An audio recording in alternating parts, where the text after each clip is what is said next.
דוקטור ברנס היקר, ראיתי אותך אתמול מתראיין בטלוויזיה, ונראית כל כך מכובד. כתבת כל כך הרבה ספרים.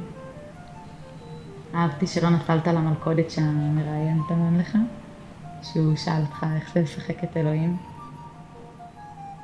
אני חושבת שיש אנשים שצריכים לשחק את אלוהים מדי פעם. אני מתכוונת, אני חושבת שאתה מלאך. איך שעזרת לכל האנשים האלה, אנשים רגילים שלא מרגישים כמו מה שנגזר עליהם להיות, אז פשוט שינית אותם. אתה מתייחס אליהם ברצינות כשאין אף אחד אחר שיעשה את זה.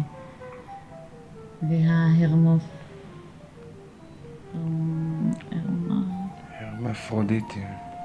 אני יודעת. אוקיי. אתה עוזר גם להם, בסוף, בסדר. בין אם הם גדלו כבנים או כבנות, ואני חושבת שזה כל כך מעניין.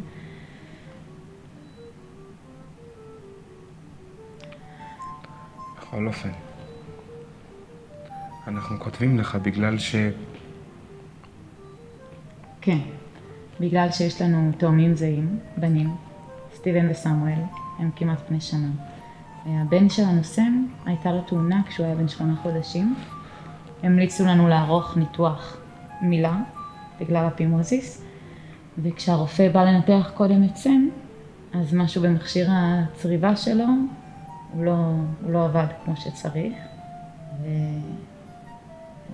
פשוט הרס את כל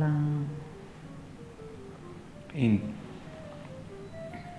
צרב אותו לגמרי, כך שלא נשאר כלום. כמובן שהרופא כבר לא מעל את סטיבן אחר כך. מי המאמין? פימוזיס נעלם זמן לא רב אחרי. עכשיו הלכנו לכולם, לכל הרופאים הדפוקים. די. לסם אף פעם לא יהיו חיים נורמליים. הוא לא יהיה אבא, אף פעם לא יהיו לו חיים נורמליים. אז ראינו אותך בטלוויזיה. אתה אמרת שאנחנו נולדים לוח חלק, שאנחנו מעוצבים על ידי החברה ולא על ידי הביולוגיה.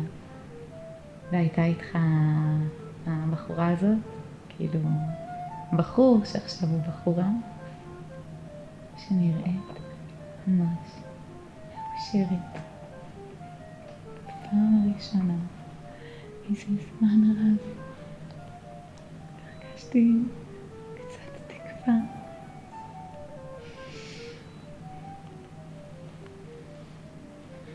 דוקטור,